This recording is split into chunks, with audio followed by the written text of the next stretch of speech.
For more on this, Abdel Bari Atwan joins us from London. He's editor-in-chief at al-Youm, a London-based online newspaper. Okay, so we look at the numbers. 39 prisoners still in Gitmo, as it's called in the U.S. today. And just a handful of years ago, that was hundreds. So it is progress.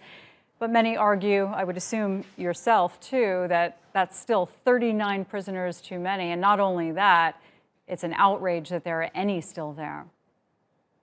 Well, I'm surprised they are still there. 20 years, those people were distressed, tortured, and isolated from their families, and there is no charges again which they are facing. The only thing is they were part of Al-Qaeda or practicing some sort of terrorism.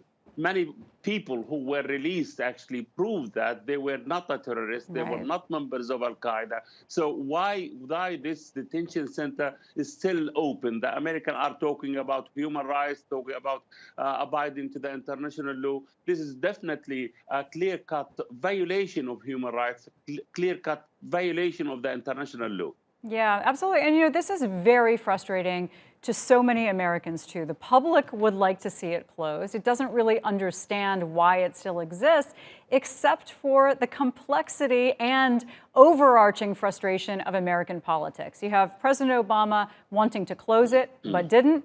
You have President Trump wanting to fill it up with people, but didn't. I am really surprised. President Obama, he actually, when he was preparing to fight the election, he promised that this, detention center should be closed. And the first thing he will do actually to close it. The same thing repeated by Joe Biden. But unfortunately, the Democratic administrations, both during Obama time or during, they never actually fulfill or actually put their promises into action. So I think this is really an affront to the American so-called liberalism and the respect of democracy and human rights. It is really very, very degrading all the American propaganda about the human rights. Yeah, I mean, there's definitely a point to be made there for sure. But when you look at a few things that have happened recently, President Biden has not been president for very long. He has already released one of those detainees, at least exhibiting a commitment to the stance that President Obama took. And the U.S. has, we assume, approved compensation to finally be paid out by other countries where some of these detainees were tortured before they were sent to Guantanamo. At least that shows moves in the direction of ultimately closing this place.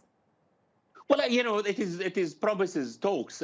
Personally, I met few of those people after their release, and they talked to me. Well, one of them in Mauritania, for example, and he told me he was tortured, he was humiliated, and all his companies, his actually companions, facing the same thing. So why the American actually kept this kind of illegal practice, illegal torture to continue until now? Now they are saying we would like to close it. Close it after 20 years without any trial for those people, without any clear-cut evidence that they were part of the terrorism. They practice any kind of terrorism against the United States or international community.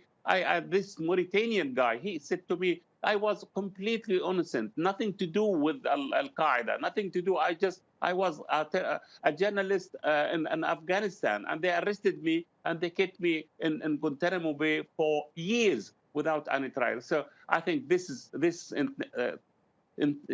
center should be closed completely. Those people are entitled to have better treatment, and either to try them or to release them. I think this is the time the international community could put pressure on the United States to close this detention center as soon as possible after 20 years of misery for those people. Yeah, and you have prisoners like Abu Zubaydah, who has been in U.S. custody for more than 2 decades, not charged, not tried with anything. But one of the difficulties for the U.S. has been that if they want to release some of these people, they want to make sure that, first of all, there's a country that will take them, and secondly, it'll be a country that will promise to monitor them and make sure that they don't go back to a terrorist group or some kind of behavior that would ultimately hurt the United States. So in some of these cases, that has taken a long time, although I'm not advocating for the practice of keeping somebody in prison for years without charge. You are absolutely correct here. To be honest, the United States are saying those people should be monitored, and because to prevent them from any attacks against the United States. We have to remember that since the 11th of September atrocities, since the 11th of September attacks, Al Qaeda is weakened completely. The head of Al Qaeda, the leader Osama bin Laden, was assassinated, was killed by the Americans. So there is no action from Al Qaeda against the United States for the last 20 years or so. So why they are keeping those people? I think those people should be released immediately, and they should pay compensation for their miserable time, for their suffering under the American administration in this Guantanamo Bay detention center. I don't believe there is any threat to the United States from those people. They are old now. They want to live with their families. They want to live a normal life like everybody else. And this is a clear-cut violation of human rights. America was defeated in Afghanistan.